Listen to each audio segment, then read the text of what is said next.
Timu ya VfB Stuttgart kutoka ligi kuu ya Ujerumani Bundesliga imejikuta ikipoteza tena katika mashindano ya ligi ya Ulaya baada ya kulazwa 1-0 na Fenerbahce ya Uturuki kwenye mchezo uliopigwa usiku wa kuamkia hii leo. Mchezo huo ulionekana kuwa wa ushindani mkubwa, huku timu zote zikionyesha kasi na nidhamu ya hali ya juu uwanjani. Hata hivyo, Fenerbahce walionekana kutumia vyema nafasi chache walizopata, wakionyesha ubora wao wa kimataifa mbele ya mashabiki wao wenye shangwe kubwa pale Istanbul.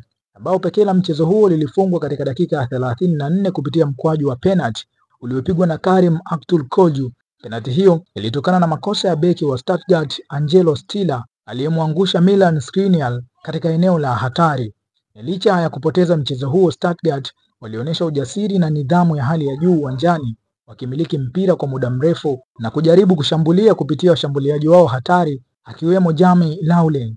Hata hivyo, ukuta wa Fenerbahce ulisimama imara na kumnyima kila nafasi ambayo alipata. Kocha wa Stuttgart Sebastian Hoeneß amesema kuwa licha ya matokeo hayo, anaridhika na kiwango cha timu yake na kuongeza kuwa walicheza kwa mfumo waliopanga, wakionyesha mpira wa kasi na kushambulia kwa nidhamu, ingawa bahati haikuwa upande wao kupata pointi 3 muhimu.